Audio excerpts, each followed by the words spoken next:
A skeleton mob shot his arrow glowing with purple poison towards our party. It sure came fast. One of the scumbags deflected the arrow with his skill called counter smash. That deflection was intentional, so it directly hit me. That scum was proud of what he did and the new skill he just used. It's gonna hurt more since the power was double due to the skill. It was just an arrow. Even if it paralyzed me for the next 10 minutes and my movement would be restricted. However, it hurt so much because I maxed up the pain sensor for more realistic outcomes. The two scums came and said that I looked exhausted and I seemed like I was at my limit as expected from a production job. They suggested me to stay and rest until the paralysis eases up, and they couldn't carry me.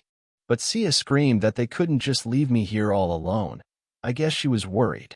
I said I'd stay and be able to get back on my feet if I rested a little, then I'd come after them.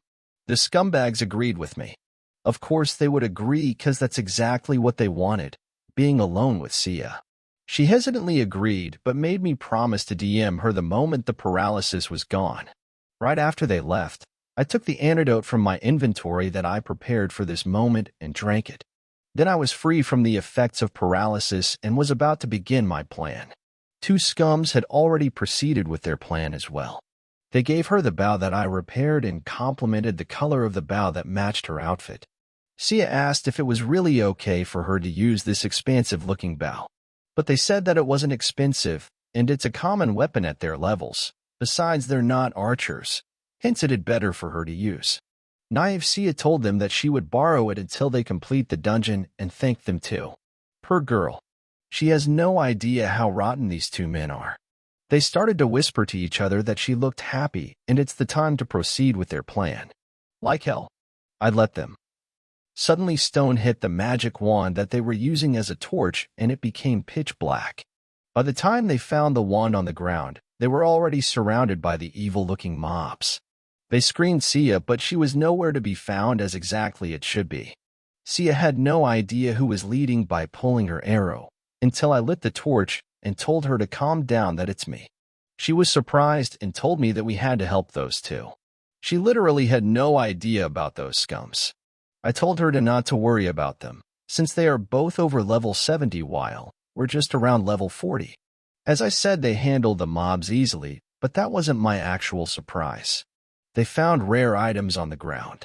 They're questioning if these items dropped in that dungeon, yet they just started to pick the items up. They were so happy that a lot of money could be made from the items, and it sure was worth to clear all the mobs. Stop right there, someone screamed from a distance. They recognized the two scums Xeris and Alden from notice board and were angry for fisting on the items. It's because the items belong to them. Level 100 Wang Chiol specially came with her main character to teach a lesson the scums for picking up her items. While ago, I did some investigation on Xeris and Alden, who were infamous on the bulletin board for harassing female users. These guys threatened and forced female players to meet them in real life. No one knew what happened after they met in real life, but with how players quit the game afterwards, I didn't seem like anything good. So I made up my mind to kick those two out of the game for good. The plan was simple. I knew the traits of Deborah Dungeon. I found some higher level players and gathered some mobs around them, had their light off by throwing stone at their light wands. Mobs took care of the rest. I picked up their items even though they begged not to. It was just part of the plan. So all that left for them was just to take care of these scumbags. Better learn their lesson.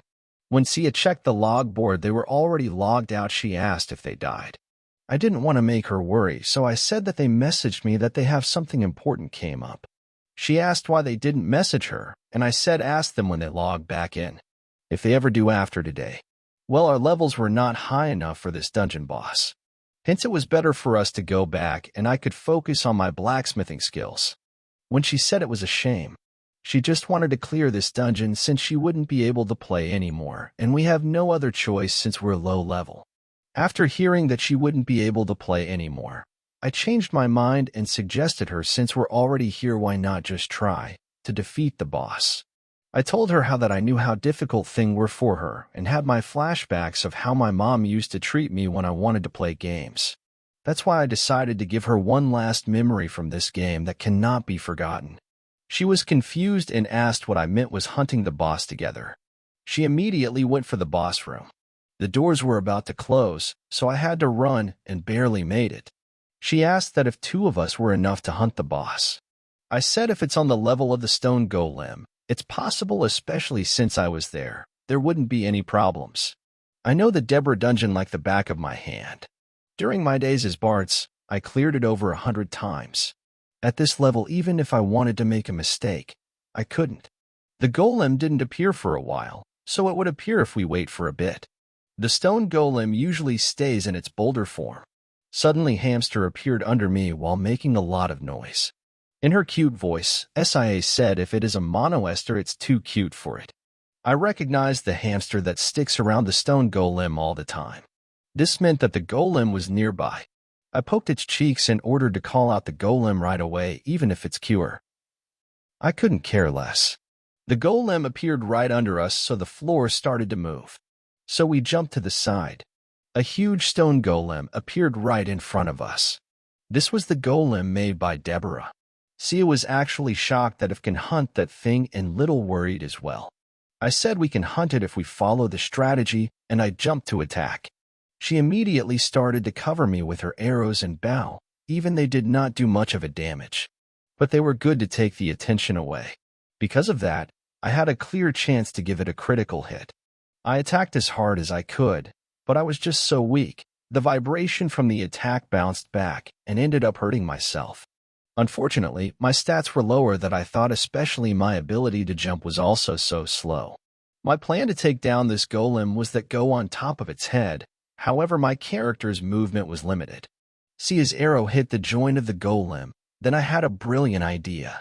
I told Sia not to get too close and shoot from afar at its joints. Even if the arrows didn't much damage, but the golem was partly immobilized.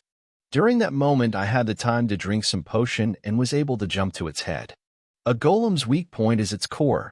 However, the giant golem's core is located at its crown. I hit as hard as I could in the crown. I was happy of defeating the golem and was ready to head to the reward room. But suddenly something unexpected happened. The golem shook so hard that I fell down. I was so surprised because that's where it's supposed to end right after I broke its crown. Thankfully, Sia caught me right on time. I'd definitely be very embarrassing moment if it was IRL. She said that she'd try hunting herself for a while and I needed to rest a bit and recover. The golem went on a berserk mode. I had no idea that kind of mode existed so far. But I instantly knew when the information window popped up. It is a state that giant stone golem turns into when its core is damaged. Clearly my attack was so weak and I was the reason for that. It was all my fault because I was taking this dungeon so lightly.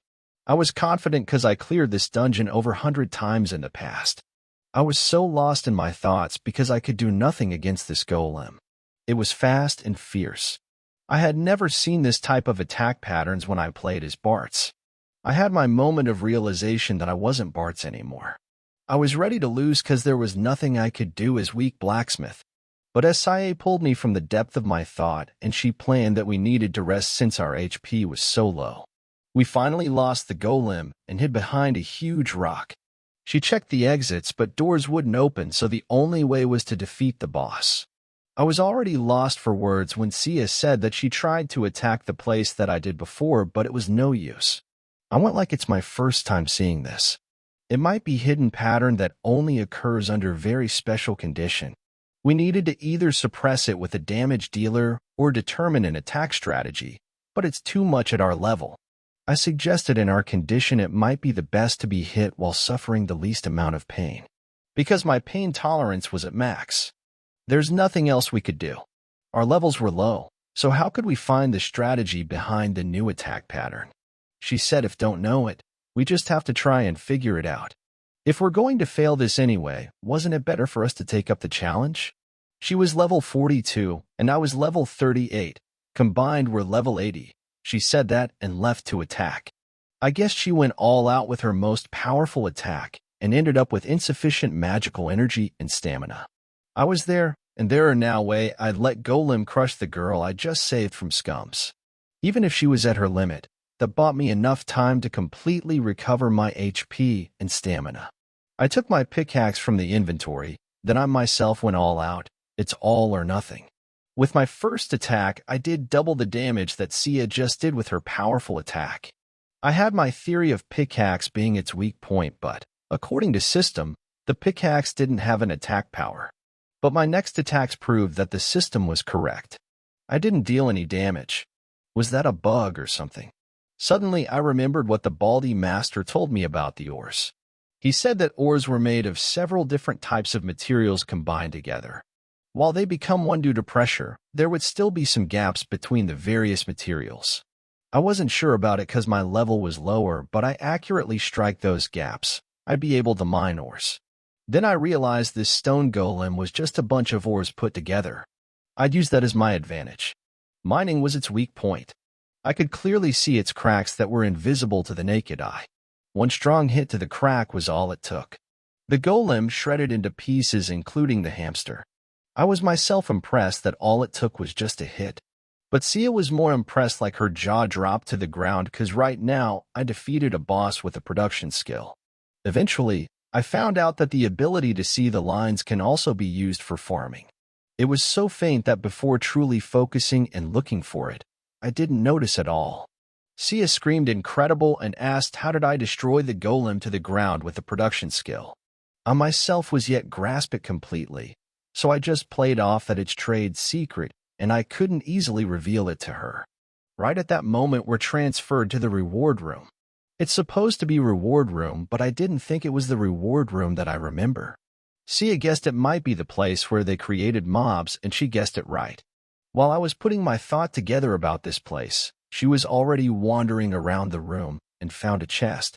She found goggles, which was a rare item, which had a lot of impact on player status like accuracy increase and range increase. I wanted to check it out myself, but she really didn't want to show it to me. Later, I found my own chest, was quite happy about it. However, the items inside the chest were just normal artifacts. There are gloves that increase defense and magic power. It was still better than nothing. Next one was half of the blueprint of Guardian Black Iron that the witch Deborah tried to create. In other words, a robot blueprint. I was excited and thought if I could start building it immediately. Unfortunately, construction of the robot had prerequisites like ranking up some of my skills. So I just moved on to the next item, some kind of skill book called Hero Carwin's Manual that had the records of Carwin who defeated the witch Deborah. From that book I got 2 skills. The first one was grain skill, which helps to distinguish the ores and other materials, and the second one was arm break skill, which basically to destroy armaments and weapons. The hero talked about the return of the witch Deborah with a powerful army.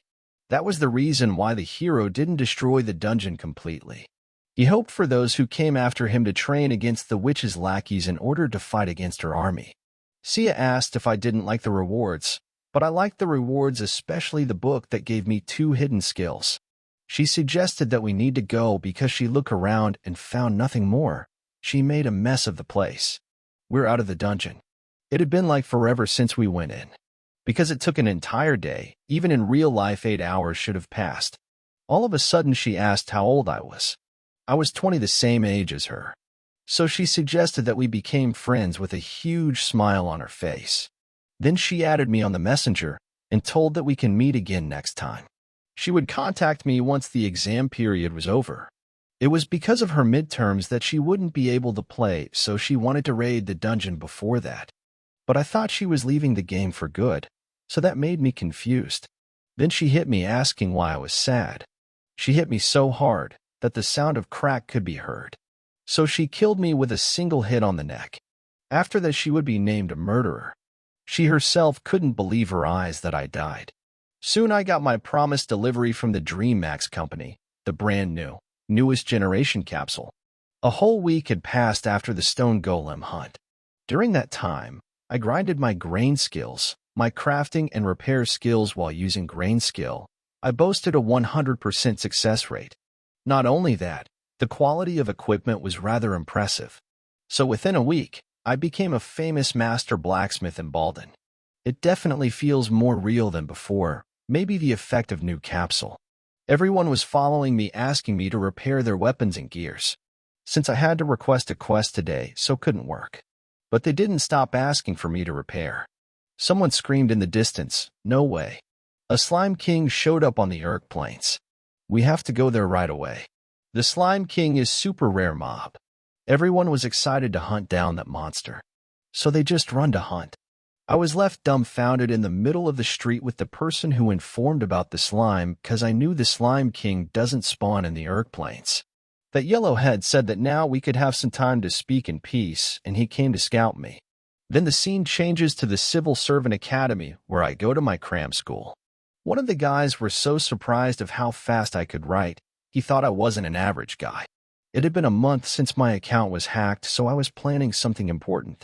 I had attained fame a blacksmith, but I still hadn't found any clues on the culprit. As most of the Bart's equipment was high-ranking gear, it was urgent that I raised my level. I looked for methods to do so quickly, and that was how I landed on the North Ark Trade Route Exploration quest. In addition, if I succeeded in this quest, and the trade route became established, there would be a large change in Arpedia to the point where it would need an update. That was something that I couldn't miss out. As a recently announced quest from the king, it involves dispatching a delegation to establish a trade route with the dwarven country of North Ark. Because the quest giver was a king, according to rumors, many predicted that the experience and the rewards would be incredible. North Ark is the land of the race of blacksmiths, the dwarves, so this was a great opportunity. However, the issue was that system-wise, my reputation and level were too low. If I were to apply for it now, it's obvious that I'd fail. The scene changed back to that yellowhead. He's the Gold Rush Merchant Union's Baldin branch leader, Dillian. He came to induct me, who's already become famous as Baldin's King of Repair. He was sure that he could compensate adequately, so asked me to go with him. But I had other plans. I should at least try and put in a request. I wasn't interested in joining guilds, so I told him to go away. After that, he tried to brought up his guild name, asking if I knew the guild, assuming that I was a new player. I didn't know the guild and said that it's the guild that always end up at second place. I knew he was angry when he said even the second place was quite amazing and was clear from his face anyway. I thought that he was genuinely trying to recruit since he kept his cool face. So he finally offered a signing bonus, though I said I didn't want to. He probably thought I'd agree if he offered money since he immediately said just like I thought. Let me explain the steps for joining us. It was too late when he realized I rejected him. He had a funny look on his face. I explained why I wouldn't want to be in a guild. It was obvious what the treatment of blacksmiths would be. They would be treated like a white elephant, while not included in the hunting parties. They'd also only be made to do chores while all of the goods they produce would be intercepted at close to the material cost. This guild wouldn't be any different. Then he suggested to be associate. Although they normally only make these offers to high-level users, there's nothing much to it. I could just register on the guild's homepage. Afterward, I just needed to periodically keep in touch with him. Unlike formal members, there were no obligations. Also, whenever I offered gear to the guild or took charge of some repairs, they would repay me with money or information. I could start off like that, and if the guild was to my liking, I could always officially join later. If it was not to my liking, I could just reject them in half a year. It took me a while to think about it. It wasn't actually that bad of a deal. But my thinking process was as slow as my friend's Wi-Fi when he had ranking games. So I finally decided to try that out. I could always go my own way if I didn't like it. And at least now I could make them do one of my requests that would be rejected by system otherwise. We can see that Yellowhead was leaving in the carriage talking to someone.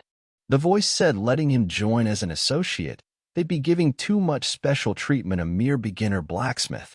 The voice asked if Yellowhead is sure about his gut feeling, that this blacksmith would become a brilliant blacksmith.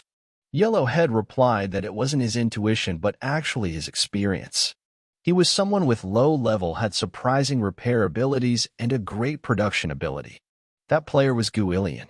Rank number 1 player in the server, he was the greatest master whose single pieces can be traded for millions. The Yellowhead told the voice that I, the blacksmith, asked a request instead of money. I was checking the exploration group acceptance list. My name was right there. I was so happy that I was chosen. I made all the ugly mimics that my face could. I was strapped for time, but a large-scale guild was sure impressive. Not to mention I was still given 10,000 gold as a joining bonus. I was already tired. I wanted to go back and prepare for the quest. But there was somewhere else that I needed to stop by. Joe's Bakery on the east side of Baldwin Square was one of the best bakeries. Guilford of the Storm was the leader of one of the strongest mercenary guilds, the Red Tiger Company, and a famous player ranking 45th on the server. He is right now, waiting in line for the bakery. This guy's is something else. So humble. He's so famous but still waits in line. He's just like Keanu Reeves. He waited in line just when it's his turn. It was sold out. I think good guys always finish last. He was flabbergasted when he found out that the biscuits were sold out. That never happened before. Baker Mama said that the customer over there bought all of them. Maybe try to talk to him. I guess he was pretty angry to strangle someone just like that for biscuit. Well, he should be angry because buying that many biscuits are crazy. But he had another reason to be angry because the culprit was me who messed up his deer sword when I tried to repair it and disappeared right after.